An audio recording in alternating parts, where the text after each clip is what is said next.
ক্ষমতায় না, তবে একটা স্বস্তির মধ্যে আমরা এই অনুষ্ঠান করতে পেরেছি এই জুলাই বিপ্লবের, আগস্ট বিপ্লবের শহীদদের কারণে, এবং এই যারা আহত হয়েছেন, যারা অংশগ্রহণ করেছেন, তাদের এই বিপ্লবী চেতনা, বিপ্লবী এর মাধ্যমে আমরা এই দেশটাকে স্বৈরাচার মুক্ত করতে পেরেছি। কিন্তু আমরা এখনো ক্ষমতায় আসি নাই।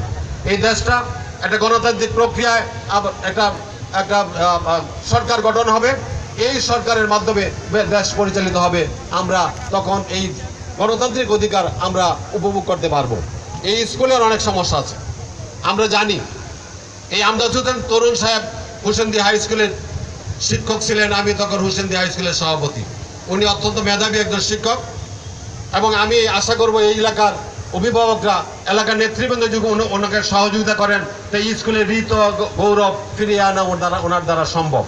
আর আমরা বলতে চাই যে আমরা ক্ষমতায় না, তবে আমরা অনুভব করতে পারি, আমরা বুঝতে পারি, দেশের জনগণ বুঝতে পারে, দেশে যদি একটা অবাধ, সুষ্ঠু এবং এই অন্তর্বর্তীকালীন সরকারের মাধ্যমে নির্বাচন হয়, তাহলে এই দেশে আমার দল সরকার গঠন করতে পারবে, এটা মানুষ মনে করে, এটা মানুষের বিশ্বাস।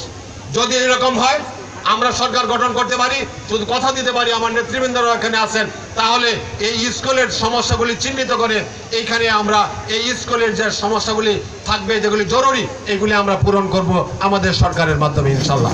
এই এতটুকু কথা বলে আজকের এই অনুষ্ঠানের সফলতা কামনা করছি। আপনাদের প্রধান অতিথি আসবেন বিকালে, ওনার সাথে আমি মঞ্চে আসার সাথে সাথে ওনার সাথে ফোনে কথা হয়েছে, উনি বলেছেন যে আমি বিকালে আসতেছি, উনি আসবেন। আপনারা এই এলাকার মানুষ যারা আছেন, যারা অভিভাবকরা আছেন, যারা গণ্যমান্য ব্যক্তিবর্গ আছেন, আমরা থাকবো না, আমাদের একটা কাজ আছে, আমাকে আবার কোর্টে যেতে হবে, আমরা থাকবো না। কিন্তু আপনারা আমাদের অতিথিবৃন্দকে যথেষ্ট সম্মান দিয়ে, যথেষ্ট আদর যত্ন করবেন, এবং এই এলাকার যে